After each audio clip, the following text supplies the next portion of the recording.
إن الحمد لله نحمده ونستعينه ونستغفره ونؤمن به ونتوكل عليه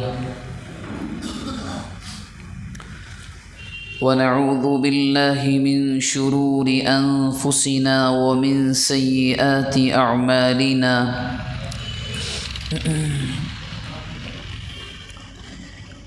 من يهده الله فلا مضل له ومن يضلله فلا هادي له ونشهد أن لا إله إلا الله وحده لا شريك له له الخلق والأمر وهو على كل شيء قدير ونشهد أن سيدنا وسندنا ومولانا وحبيبنا وشفيعنا محمدا عبده ورسوله صلى الله عليه وعلى آله وأهل بيته وأزواجه وأصحابه وذرياته وبارك وسلم تسليما كثيرا كثيرا. أما بعد فأعوذ بالله من الشيطان الرجيم. بسم الله الرحمن الرحيم.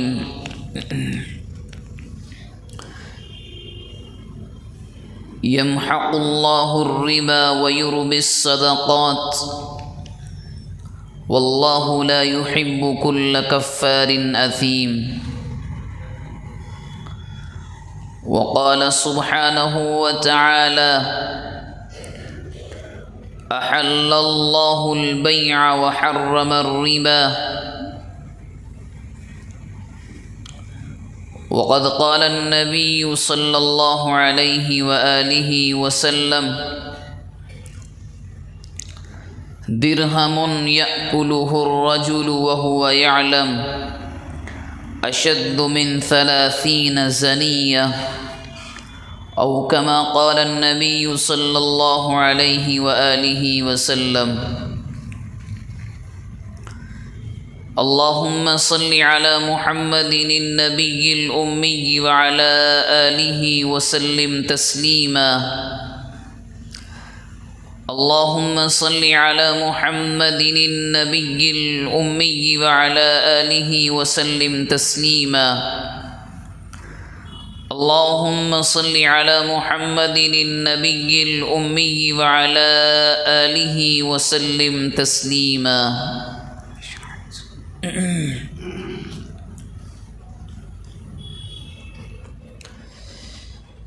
قابل احترام بزرگوں، عزیزوں اور دینی بھائیوں،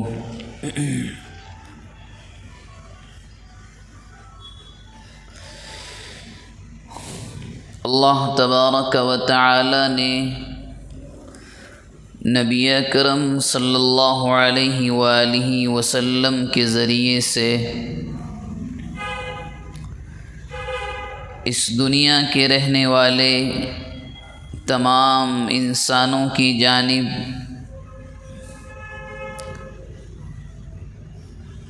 ایک مذہب، زندگی گزارنے کا ایک طریقہ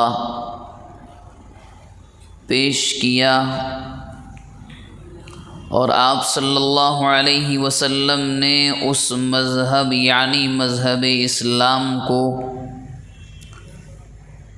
پوری ایمانداری کے ساتھ، مکمل وفا کے ساتھ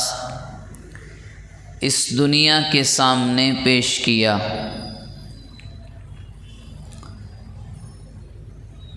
اور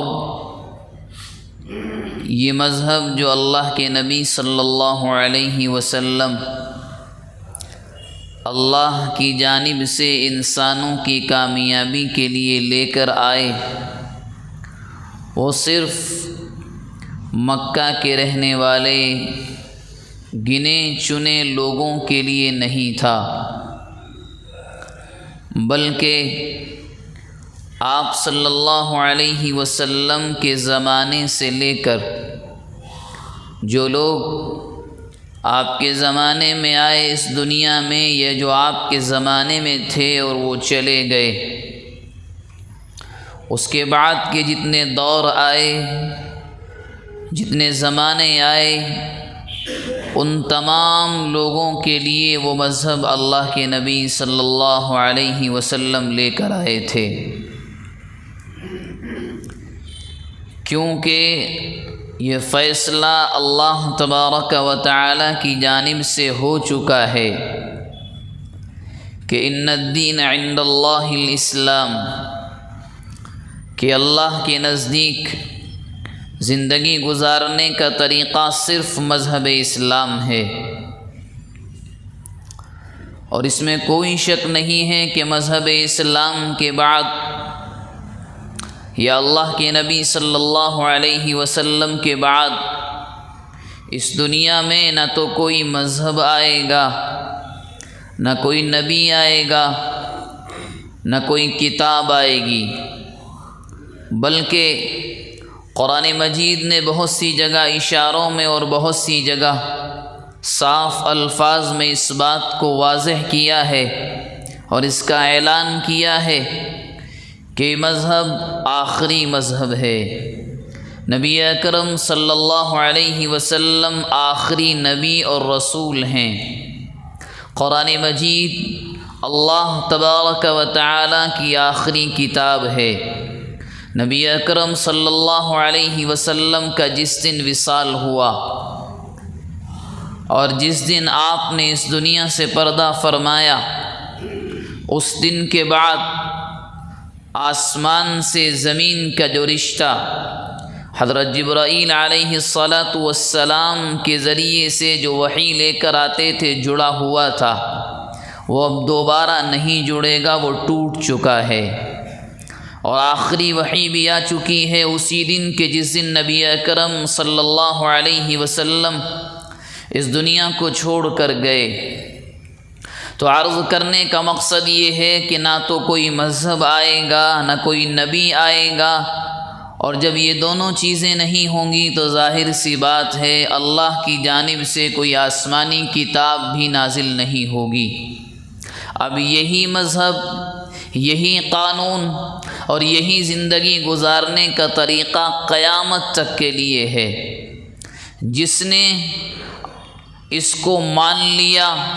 قبول کر لیا، اللہ کے نبی علیہ السلام نے اپنے زمانے میں جن لوگوں کے سامنے اللہ کے اس قانون کو یعنی مذہب اسلام کی دعوت کو پیش کیا تو کچھ لوگوں نے مانا اور کچھ نے نہیں مانا۔ اس کے بعد کے زمانے میں بھی ایسا ہی ہوا کہ اسلام کے اس پیغام کو اور اسلام کے اس دعوتی مشن کو ہر زمانے میں لوگ لے کر چلتے رہے، اور دنیا تک اسلام کی حقانیت، اس کی سچائی کو دنیا کے سامنے پیش کرتے رہے۔ ہر زمانے میں دو قسم کی جماعتیں پیدا ہوئیں، کچھ نے مان لیا جو مومن اور مسلمان کہلائے،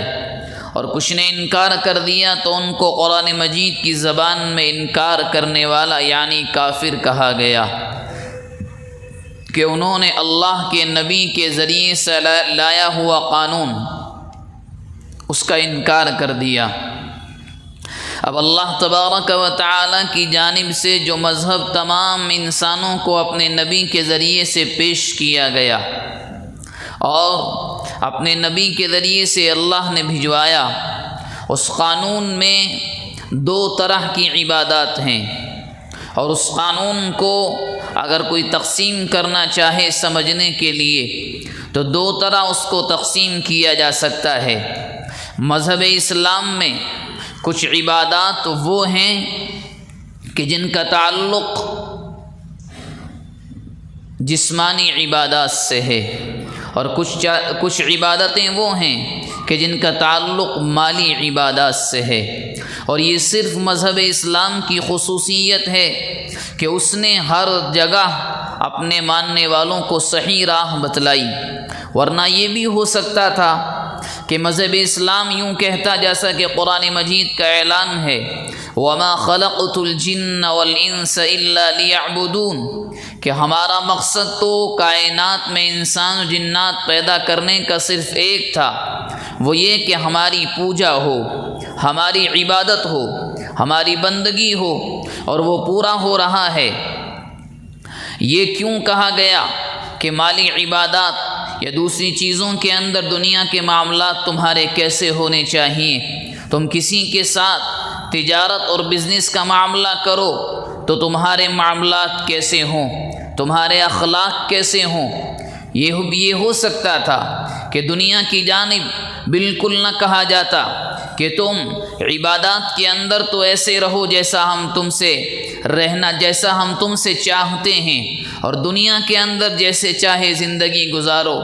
بالکل ایسے ہی جیسے کہ کوئی باپ اپنے بچے کا داخلہ یا اس کا ایڈمیشن اپنے شہر میں جب نہ ہو رہا ہو تو اس کی اچھی تعلیم کے لیے شہر سے باہر لے کر جائے اور وہاں کسی اچھی یونیورسٹی یا کالج میں اس بچے کا داخلہ ہو جائے۔ اب وہ بچہ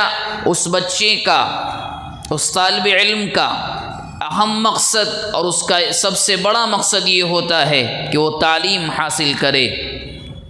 لیکن ہم دیکھتے ہیں دنیا میں کہ وہ بچہ جس کالج یا یونیورسٹی کا طالب علم بنتا ہے، وہاں کا عملہ، وہاں کے ذمہ داران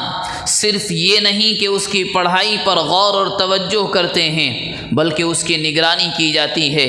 کہاں جاتا ہے، کیسا کھاتا ہے، کیسا پیتا ہے۔ حالانکہ ہونا یہ چاہیے کہ جب ایک بچے کے باپ نے مال کو خرچ کر کے اپنے نونہال کو ایک کالج اور یونیورسٹی میں داخل کیا ہے تو کالج والوں کو صرف اس بات سے مطلب ہو کہ وہ بچہ آیا کلاس میں وقت پر آ رہا ہے یا نہیں، اسباق کو صحیح یاد کر رہا ہے یا نہیں، کھانے سے کیا مطلب، باہر آنے جانے سے کیا مطلب، وہ کہاں سوتا ہے، وہ سوئے روم میں یا فٹ پاتھ پر، وہ کبھی کسی وقت بھی کالج سے باہر جائے یا آئے۔ مگر ہم اور آپ دیکھتے ہیں کہ ہر چیز کی نگہداشت کی جاتی ہے، نگرانی کی جاتی ہے، قوانین بنائے جاتے ہیں کہ بیٹا آپ کو کالج کے کیمپس میں کیسا رہنا ہے، یہاں کے دائرے میں کیسی زندگی گزارنی ہے، ہمارے قوانین کیا ہیں، تم یہاں رہو گے تو کیسا رہو گے، کھانے کا وقت کیا ہے، ناشتہ کس وقت پر ملے گا، دوپہر کا کھانا کس وقت پر ملے گا۔ کیونکہ کالج کا عملہ اور اس کے چلانے والے ذمہ داران یہ جانتے ہیں، وہ اس میں ماہر ہیں کہ کیسے ایک بچے کی زندگی کو سنوارا جائے تعلیم کے میدان میں، اور جب سنوارنے کا معاملہ آتا ہے تو کھانے کی نگرانی بھی ہوتی ہے، کس کے ساتھ بیٹھتا ہے اس کی نگرانی بھی ہوتی ہے، کب سوتا ہے اس کی نگرانی بھی ہوتی ہے۔ ایک اور مثال لیں، ایک بچہ باپ سے یوں کہے کسی گن کی دکان پر جا کر، کسی ہتھیار یا اسلحے کی دکان پر جا کر کہ ابا جان مجھے چاقو چاہیے، مجھے فلاں چیز چاہیے، تو باپ نہیں دلواتا، وہ سوچتا ہے، وہ سمجھتا ہے ہو یا نہ ہو یہ اپنے دوستوں کو نقصان پہنچا دے، یا کسی کے اوپر چلا دے، یا کسی کا خون بہا دے، یا کوئی اور نقصان کر دے۔ اب آپ یہاں غور کریں کہ جس رب نے یہ قانون اپنے پیارے پیغمبر کے ذریعے سے ہمیں بھیجا، جس کو ہم اور آپ اسلام کا قانون کہتے ہیں، مذہب اسلام کہتے ہیں، زندگی گزارنے کا طریقہ جو اللہ تبارک و تعالی نے نبی اکرم صلی اللہ علیہ وسلم کے ذریعے سے ہم تک بھیجا، اور ہم سے یہ کہا گیا کہ اس پر عمل کرو، ایسا کیسے ہو سکتا ہے کہ وہ رب صرف ہم سے یہ کہتا کہ تم صرف مسجد میں آ کر عبادت کر لو، قرآن پڑھ لو، ہمیں دنیا سے مطلب نہیں ہے؟ کیونکہ وہ رب تو خود فرماتا ہے کہ ہم تمہاری شہ رگ سے زیادہ تم سے قریب ہیں، ہم تم سے زیادہ تمہیں جانتے ہیں، واللہ علیم بذات الصدور، تمہارے دل میں آنے والے خیالات کیا ہیں، ذہن میں کیا چل رہا ہے، تم کرنا کیا چاہتے ہو، ان تمام چیزوں سے ہم بالکل اچھی طرح سے واقف ہیں۔ اب جب یہ معاملہ ہے تو یہ ناممکن تھا کہ اللہ رب العالمین انسان کو عبادات کو چھوڑ کر دوسرے معاملات میں، خاص طور پر جن معاملات کا تعلق دنیا سے ہے، آزاد چھوڑ دیتا۔ یہ نہیں ہو سکتا تھا۔ وہ رب تو جانتا ہے انسان کی فطرت کیا ہے، انسان کے معاملات کیا ہیں۔ وہ رب تو خوب جانتا ہے کہ انسان کس موقع پر کیا قدم اٹھانے والا ہے۔ اسی بنیاد پر نبی اکرم صلی اللہ علیہ وسلم کے ذریعے سے جو ہمیں اور آپ کو زندگی گزارنے کا طریقہ ملا،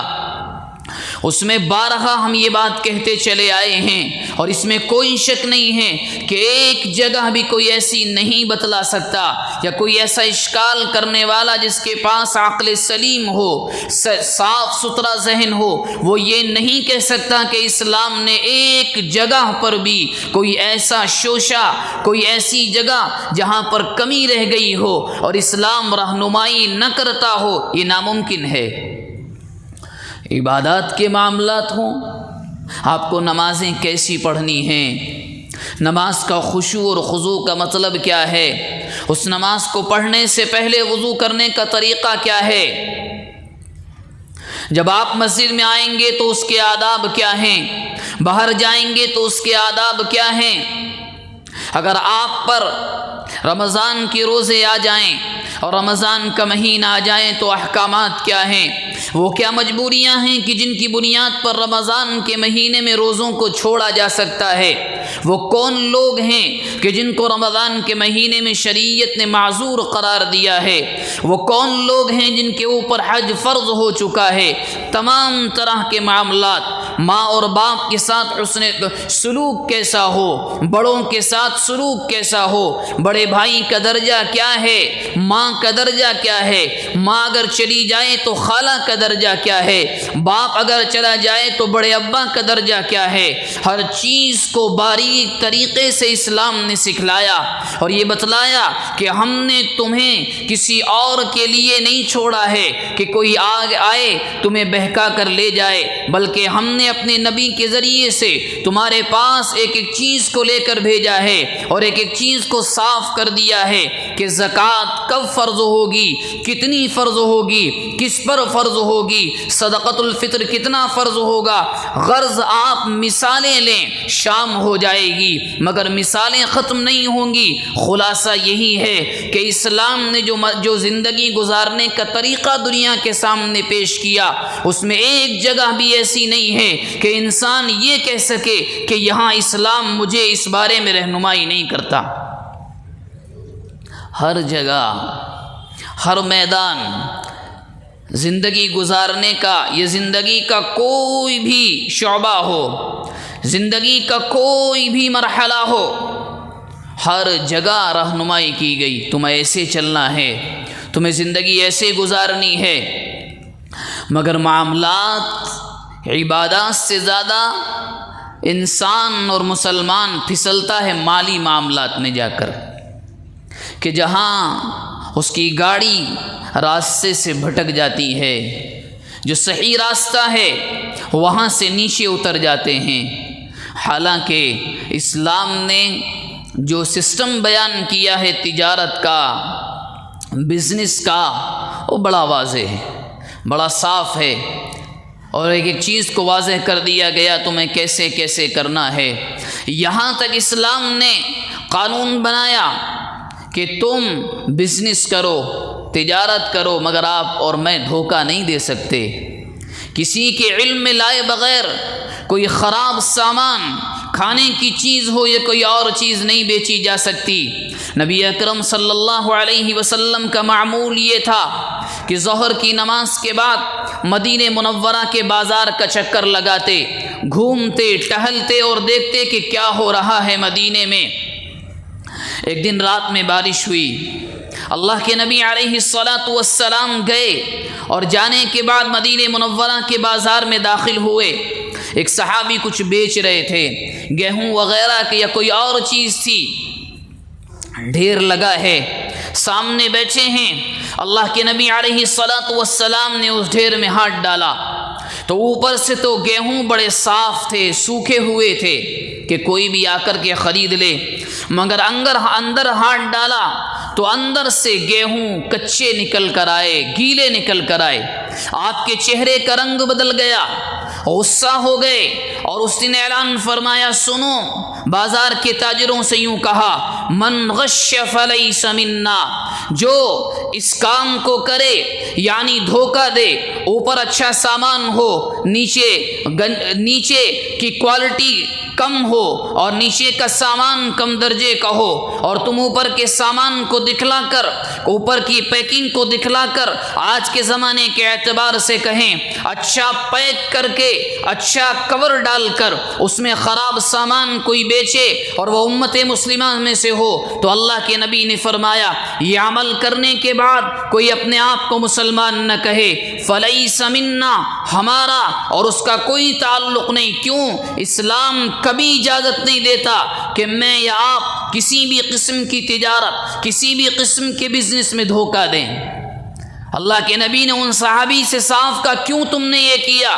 وہ جواب دینے لگے، اللہ کے نبی، مقصد یہ نہیں تھا کہ میں کسی کو دھوکہ دوں، مگر بازار کا معمول یہ ہے کہ کچے اور گیلے سامان کو کوئی فروخت نہیں کرتا۔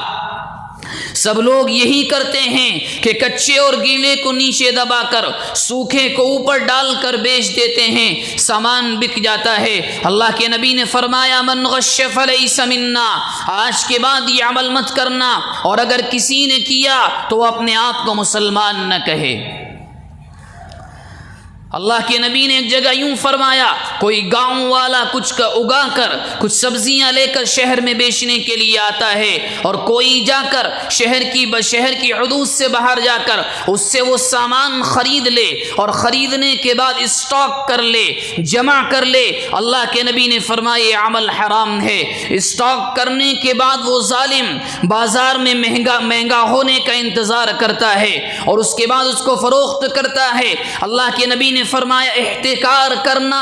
کسی سامان کو اسٹاک کرنا، شہر تک نہ پہنچنے دینا، پہلے ہی خرید لینا، یہ حرام ہے، یہ حرام ہے۔ اسی بنیاد پر علماء یوں کہتے ہیں کہ آج کے زمانے میں پوری دنیا کے اندر جتنی یونیورسٹیاں ہیں، کالجز ہیں، جس کو لوگ یوں کہتے ہیں کہ ہم یہاں MBA پڑھاتے ہیں، ہم یہاں لا پڑھاتے ہیں، ہم یہاں دنیا کو قانون سکھلاتے ہیں، ہم یہاں دنیا کو بتلاتے ہیں بزنس کیسے کیا جائے۔ شاید آپ نہ جانتے ہو ان ڈگریوں کی حقیقت صرف ایک ہے، ان ڈگریوں کی حقیقت یہ ہے کہ جو بچہ MBA کرتا ہے اس کو یہ نہیں سکھلایا جاتا ایمانداری کس چیز کا نام ہے، سچائی کس چیز کا نام ہے، ہمیشہ سچ بولنا چاہیے۔ ان کو یہ نہیں سکھلایا جاتا کہ تمہارے دروازے پر اگر تم لائر ہو، ایک مظلوم بیوہ بوڑھی عورت آئے تو تم مدد کرنا، بلکہ ان کو سکھلایا جاتا ہے۔ اور آج کے زمانے کا ہر کالج، ہر یونیورسٹی، اور اس بات کو قسم کھا کر کہا جا سکتا ہے ایک کالج آپ کو ایسا نہیں ملے گا جو ایمانداری کی تعلیم دیتا ہو، ایک یونیورسٹی ایسی نہیں ملے گی جو سچائی کی تعلیم دیتی ہو، بلکہ MBA کرانے کے ذریعے سے آپ ان کے سلیبس کی کتابیں پڑھیں، آپ ان کے پڑھانے کا انداز دیکھیں، صرف ایک بات سکھلائی جاتی ہے، تمہیں بازار میں جا کر دھوکہ کیسے دینا ہے، تمہیں ایک مال کو جمع کیسے کرنا ہے، تمہیں غریب معاشرے کو کیسے لوٹنا ہے۔ ایک لائر کو بتلایا جاتا ہے اگر کوئی مظلوم آئے، وہ سچا بھی ہو، صحیح میں اس پر ظلم ہوا ہو، کیسے اس کو ریجیکٹ کرنا ہے، کیسے اس کو بھگانا ہے۔ تمام دنیا کی یونیورسٹیاں آج کے زمانے میں صرف ایک چیز بتلا رہی ہیں، لوٹو دنیا کو، ظلم کرو دنیا پر۔ اور جو لوگ ان سچائیوں کو جاننے کے بعد یوں کہتے ہیں ہمارا بچہ وہاں پڑھ کر MBA کر رہا ہے، وہ یہ سیکھ رہا ہے کہ تجارت کس چیز کا نام ہے، وہ یہ سیکھ رہا ہے ایک سامان کو کیسے معاشرے میں بیچا جائے۔ میرے بھائی، اگر آپ بھی آج نہیں سمجھے، میں نہیں سمجھا، تو بہت بڑے دھوکے میں ہیں۔ دنیا کو صرف اس جانب دھکیلنے کی کوشش کی جا رہی ہے کہ دھوکہ دینے والوں کو تیار کرو، ایسے لائر کو لے کر آؤ آؤ جو غریب سے اور لوٹے، ایسے قانون دانوں کو لے کر آؤ جو مالداروں کو اور مالدار کرے، اور معاشرے میں ایک میسج، ایک پیغام دینے کی کوشش کی جا رہی ہے کہ اب مظلوم مظلوم رہے گا، غریب غریب رہے گا، مالدار مالدار ہوگا۔ اور اسی سلسلے میں ایک رواج چلایا گیا اور اس میں ہم سب بہ گئے، اور ایسا رواج چلایا گیا کہ جس رواج اور جس رسم کی بنیاد پر مالدار مالدار ہو جاتا ہے، غریب غریب رہ جاتا ہے، غریب پستا رہتا ہے، اس کے خون کو چوسا جاتا رہتا ہے، اور اس پر افسوس یہ کہ معاشرہ یوں کہتا ہے اس نے سود لیا کیوں تھا، اس کو ضرورت کیا تھی۔ اسی میں سے ایک چیز یہ بھی ہے، اسلام کے مالی معاملات بڑے کلیئر ہیں، بہت صاف ہیں، اتنی ذرہ برابر بھی گنجائش کہیں نہیں چھوڑی گئی۔ اللہ کے نبی علیہ الصلاۃ والسلام نے ایک ایک چیز کو صاف فرما دیا، اور یہ آج نہیں ہوا، اللہ کے نبی نے نعوذ باللہ اپنی طرف سے نہیں کیا، قرآن مجید میں تو اس کے بارے میں صاف کہا وَمَا يَنطِقُ عَنِ الْهَوَىٰ، محمد اپنی جانب سے کچھ نہیں بولتے ہیں،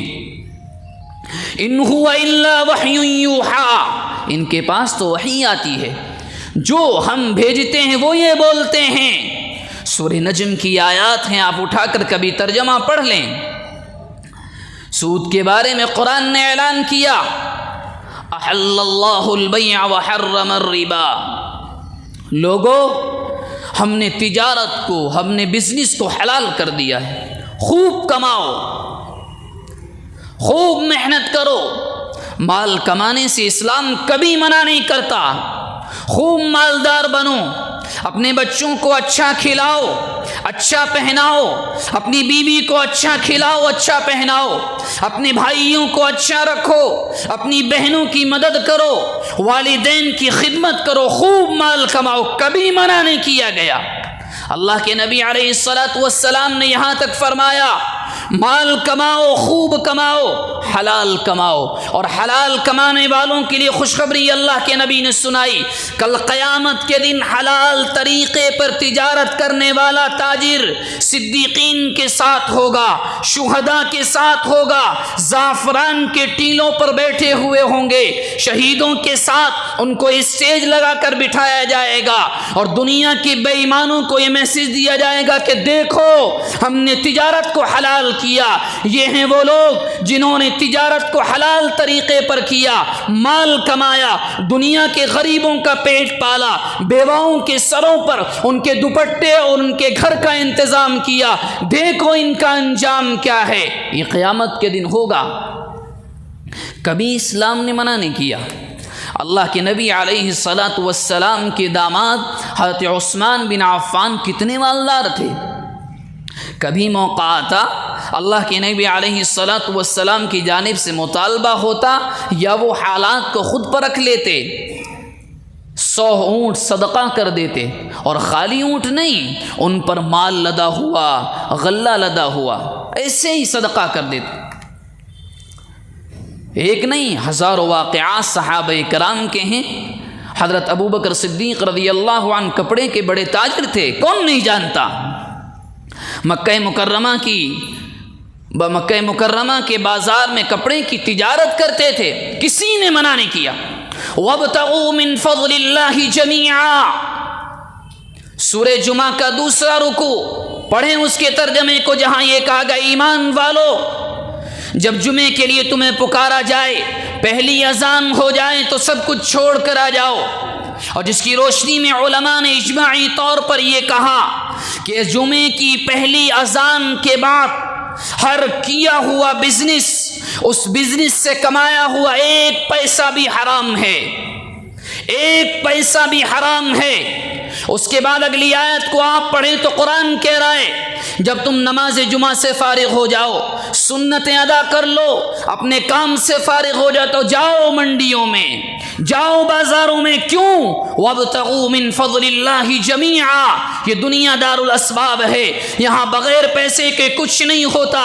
یہاں پیٹ پیسے سے بھرتا ہے، یہاں کوئی چیز مفت میں نہیں ملتی، محنت کرو، کرنی ہوگی۔ کتنے صحابہ کرام ہیں جمعہ یا ظہر کی نماز ادا کرنے کے بعد اپنے باغات کو نکل جاتے، کوئی کھیتوں کو پانی دے رہا ہے، کوئی اپنے درختوں کی صفائی کر رہا ہے، کوئی دیکھ رہا ہے کہ میرے کھجور کتنے پک گئے ہیں۔ ہزار طرح کی مثالیں ہمارے سامنے ہیں، بہت سے واقعات ہیں جو گواہی دیتے ہیں۔ اسلام ہمیشہ یوں کہتا آیا ہے، مال کماؤ، مال کو مقصد مت بناؤ، کماؤ اپنے بچوں کے لیے، امت کی خدمت کے لیے۔ لیکن اسلام نے ایک جگہ روک ٹوک ضرور لگائی ہے کہ آپ یا میں یا کوئی بھی جو اسلام کے اندر ہو وہ غلط طریقے پر مال نہیں کما سکتا۔ جو ہم نے حدود بتلائے ہیں ان پر عمل کرنا ہوگا، جو ہم نے قانون بتلائے ہیں ان پر عمل کرنا ہوگا۔ اللہ کے نبی علیہ السلام کی آمد جب مدینہ منورہ میں نہیں ہوئی تھی تو تاریخ اور سیرت کے جاننے والے جانتے ہیں کہ مدینہ میں 5 قبیلے تھے، 2 مشرکین کے تھے، 3 یہودیوں کے تھے۔ مشرکین جو بعد میں ایمان لے کر آئے اور انصار صحابہ بنے، قبیلے اوس اور قبیلے خزرج، اور 3 خاندان یہودیوں کے تھے، قبیلے بنو قینقاع، بنو نذیر اور ایک اور قبیلہ تھا۔ یہ 3 یہودی قبیلے مشرکین جو بعد میں مسلمان ہوئے ان کا خون چوستے تھے، ظلم کرتے تھے۔ کیسے؟ مال دیتے، دینار دے دیا، درہم دے دیا، اب اس پر ڈبل کا سود وصول کرتے تھے۔ حالانکہ یہ بھی اپنے آپ میں سچائی ہے کہ جتنی کتابیں اس روئے زمین پر اللہ کی جانب سے نازل ہوئیں، چاہے زبور ہو، انجیل ہو یا تورات، کسی میں بھی، اور قرآن، کسی میں بھی سود کو حلال نہیں کیا گیا، ہمیشہ سے حرام، کمی بھی نہیں کہا گیا، اتنی گنجائش ہے۔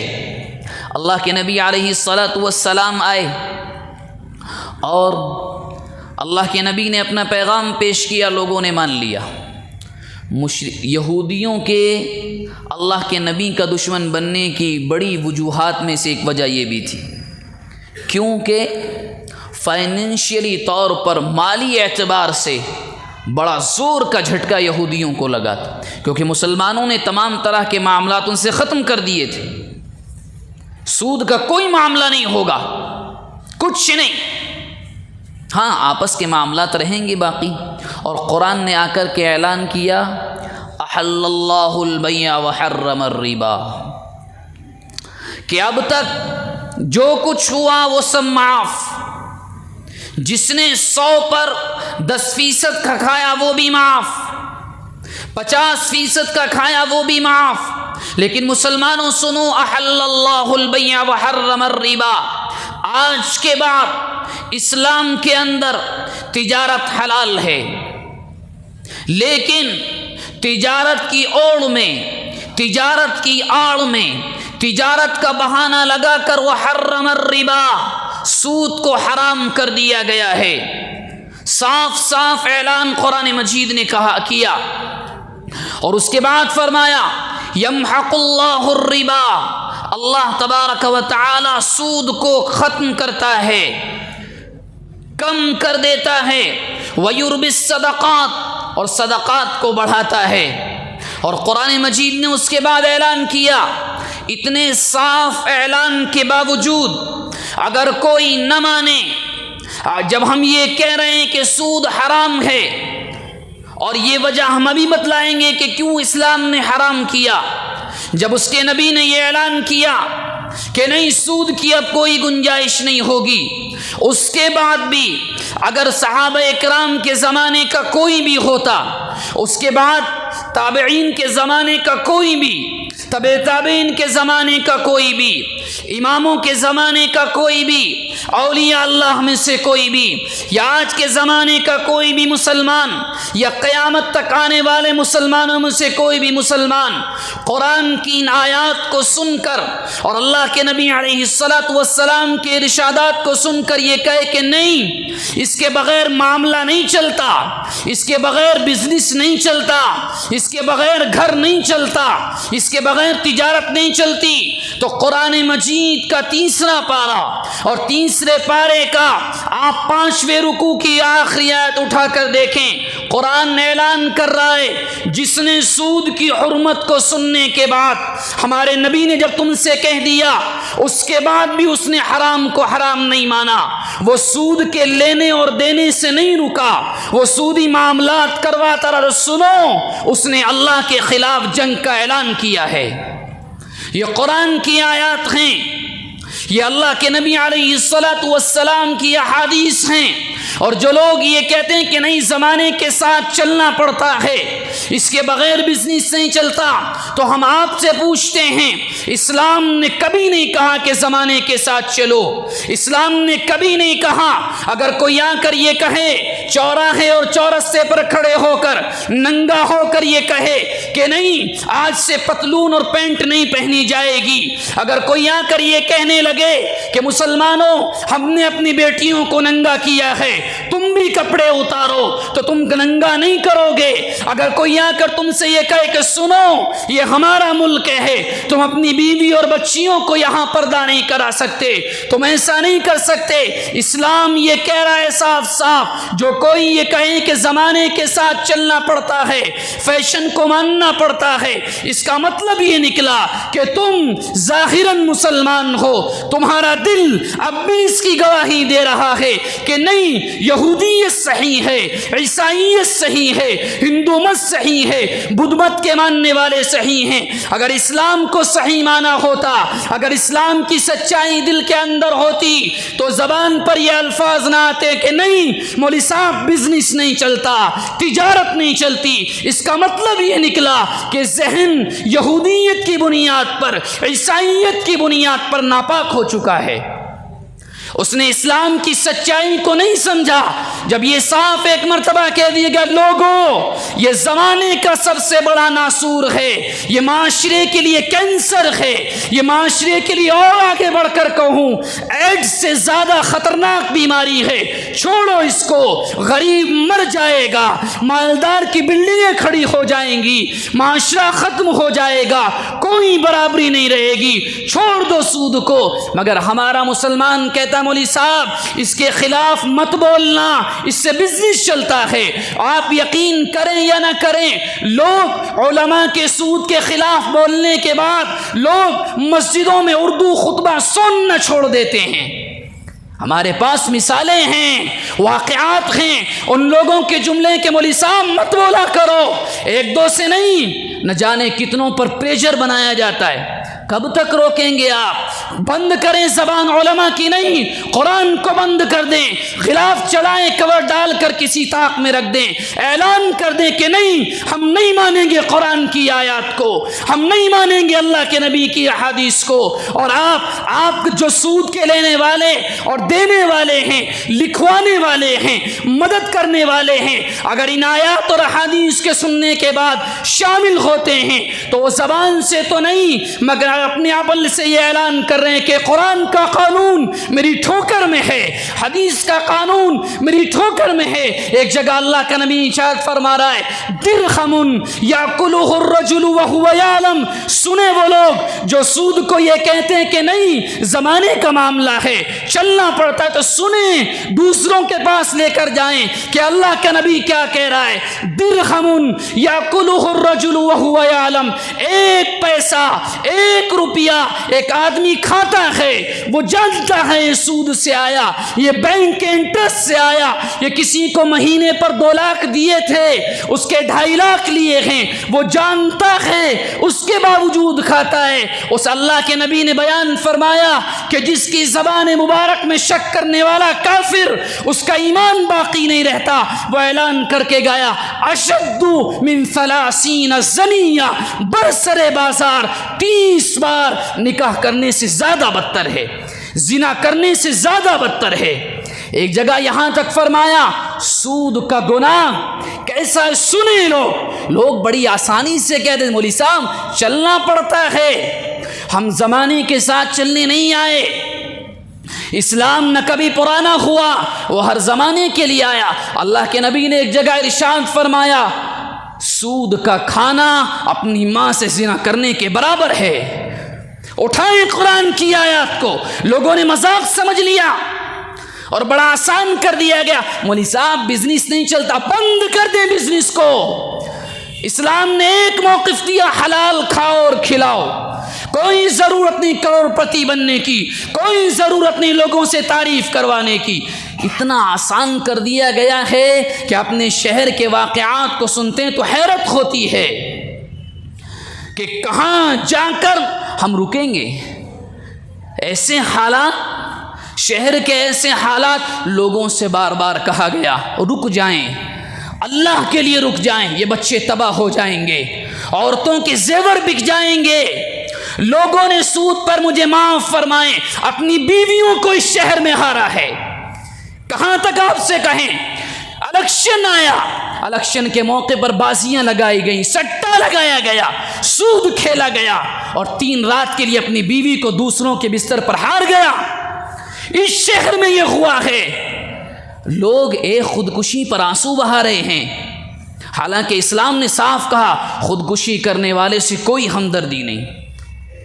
کوئی ترس نہیں۔ کیا سمجھایا نہیں گیا تھا؟ کیا قرآن کی آیت نے چیخ کر نہیں کہا مت کرو، مت کرو؟ کیوں ان بچوں کو برباد کر رہے ہو؟ یہ تمہارے جانے کے بعد بھیک مانگیں گے۔ یہ عورت جو تمہارے نکاح میں یہ کیا کرے گی؟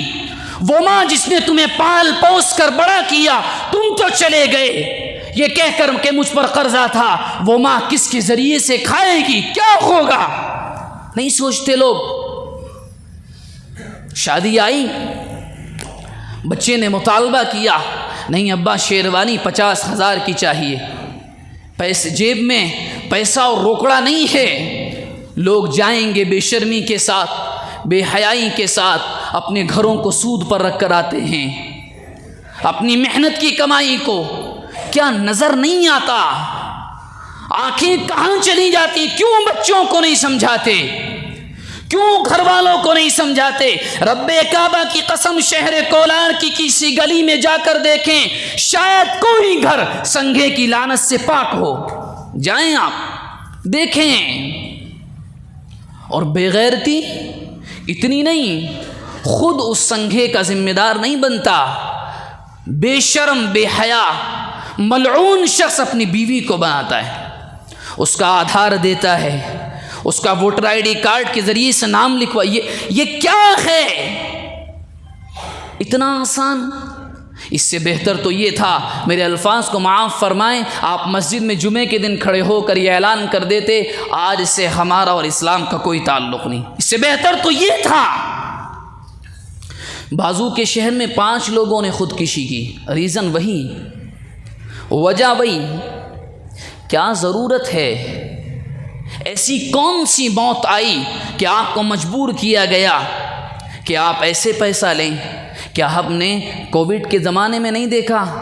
یہ الحمدللہ یہ امت آپس میں کتنی مدد کرنے والی ہے۔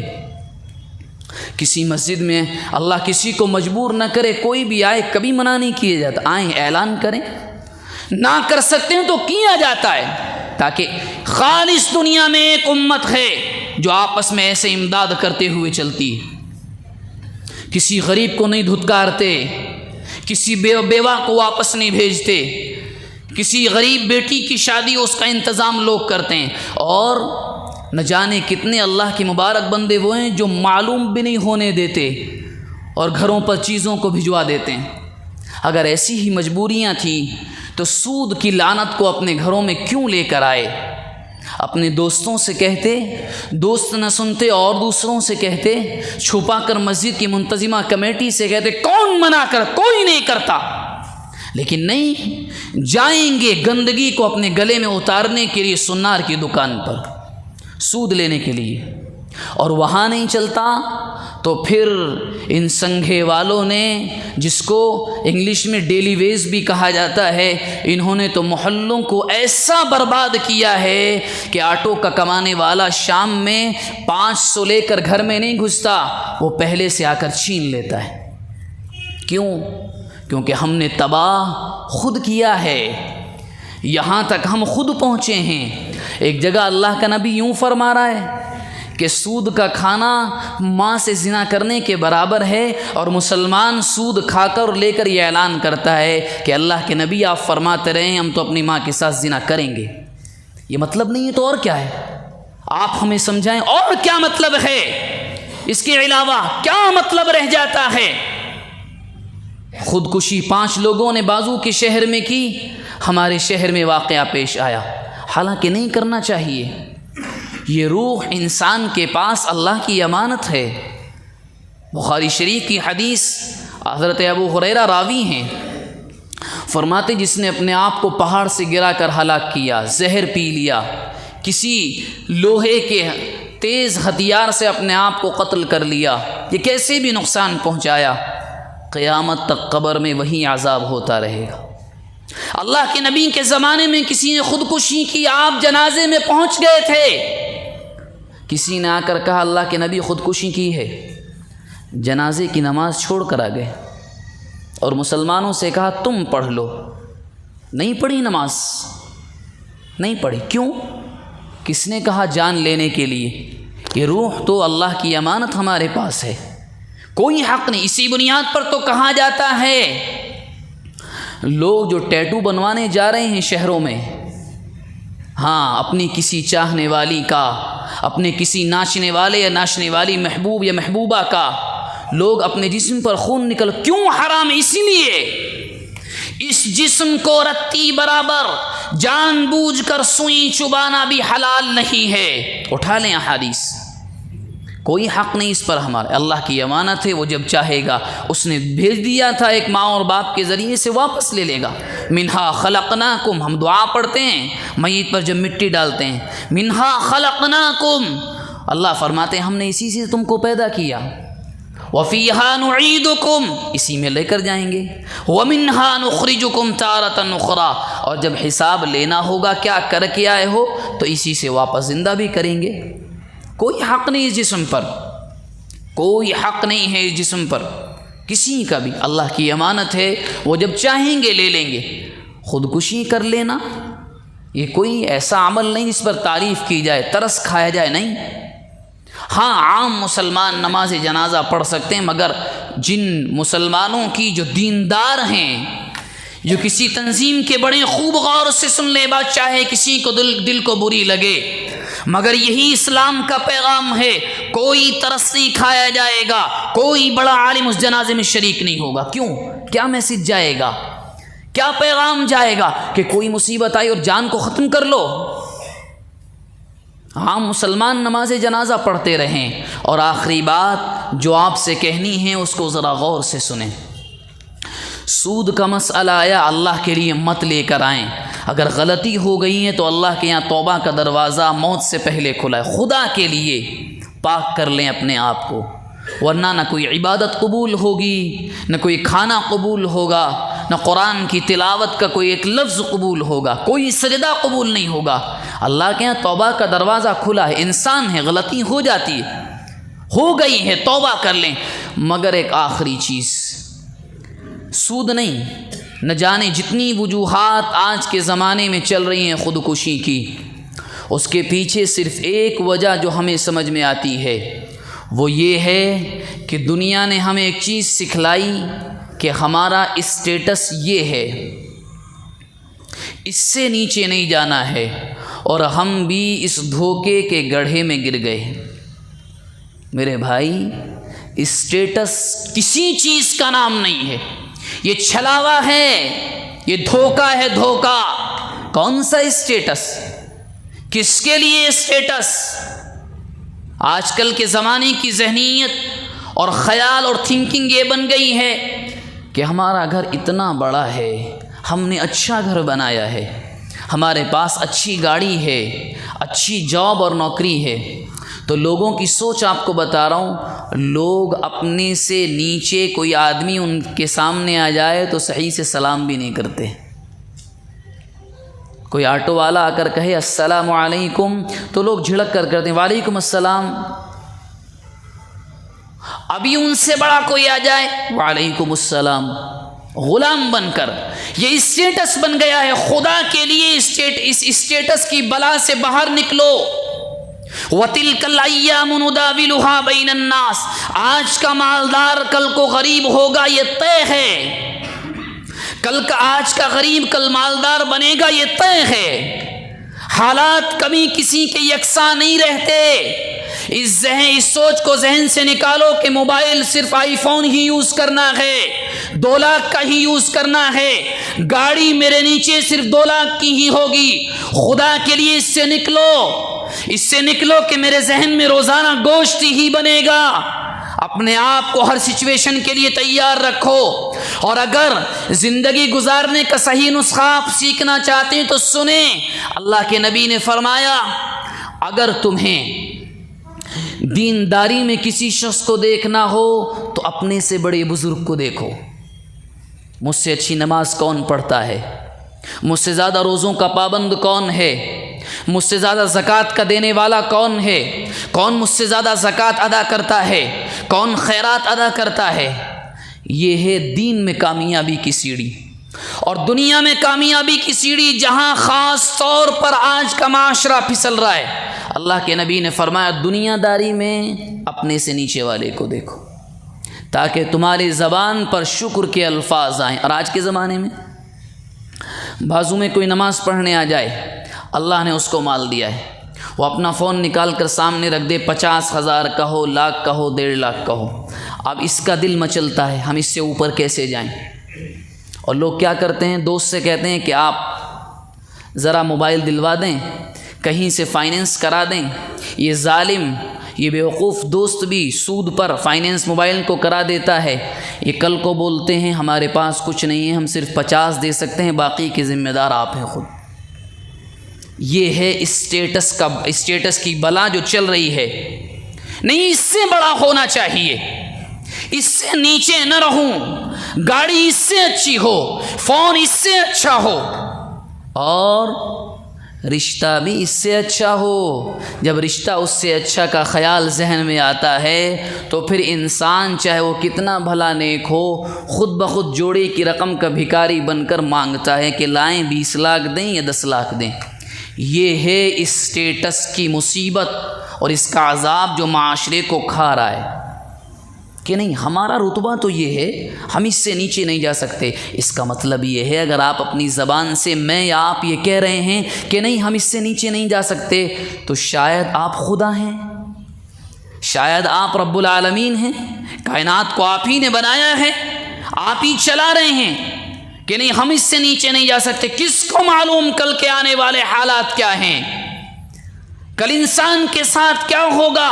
سورہ لقمان کی آخری آیت کو آپ اٹھا کر دیکھیں، قرآن نے صاف کر دیا سوائے اللہ کے کسی کو نہیں معلوم، کسی کو بھی نہیں معلوم۔ لیکن ہم رتبہ، اسٹیٹس، ارے ہم اتنے ایسے لوگوں میں بیٹھنے والے ہیں، ہم ایسے لوگوں میں بیٹھنے والے ہیں، اب تو ہم یہ کریں گے چاہے سود لینا پڑے، کسی کو دھوکہ دینا پڑے، بھائی کا مال غبن کرنا پڑے، کسی کے یہاں سے چوری کرنی پڑے، مگر اسٹیٹس نہیں جانا چاہیے۔ اور یہ آج کے زمانے کی سب سے خطرناک بیماریوں میں سے ایک ہے۔ بچے ماں باپ کو مجبور کر دیتے ہیں کہ نہیں اماں جان ایسی ہی گاڑی چاہیے، دوست لے کر آیا ہے۔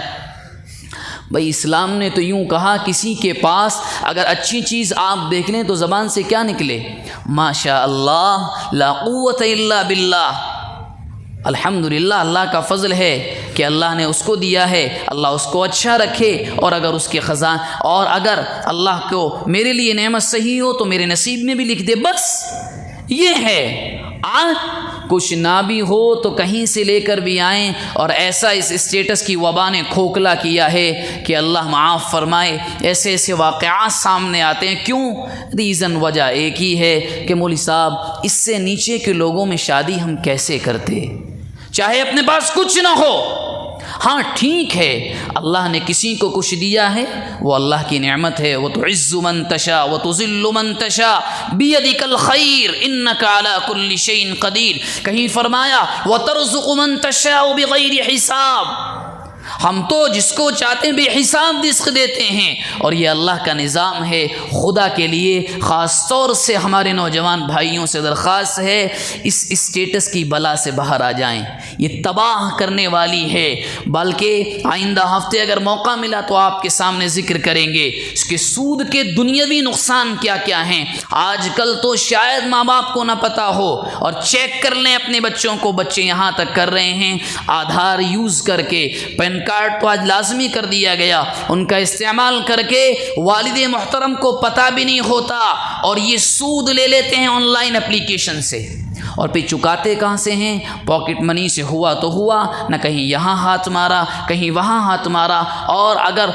اس آن لائن اپلیکیشن سے ارن کرنے کے بعد تو انشاءاللہ آئندہ ہفتے کا ہمارا موضوع بھی ہوگا، سٹا کھیلا جاتا ہے، جوا کھیلا جاتا ہے۔ اور جو میں نے اس سے پہلے ایک مرتبہ آپ سے کہا تھا، بچہ کما کر آ جائے تو باپ ماشاءاللہ پیار کا ہاتھ پھیرتا ہے کہ دیکھو ہمارا بچہ یہ کما کر لایا ہے، بتاتا نہیں یہ حرام کا ہے، یہ گندگی نالی سے اٹھا کر لایا ہے، اور اگر ہار جائے بچہ بتلاتا نہیں ہے، پھر اس کے بعد ماں کے زیورات بھی چوری ہوتے ہیں، ماں کے زیورات بھی بغیر اجازت کے سنار کے یہاں رکھے جاتے ہیں، اور آگے کی کہانی آپ ہم سے زیادہ بہتر جانتے ہیں۔ جو باتیں آج ذکر کی ہیں وقت کم ہے، وگرنہ کہنے کو تو بہت کچھ تھا۔ دعا فرمائیں اللہ تبارک و تعالی ہم تمام کو ان تمام باتوں پر عمل کرنے کی توفیق مرحمت فرمائے، آمین۔ وآخر دعوانا ان الحمد للہ رب العالمین۔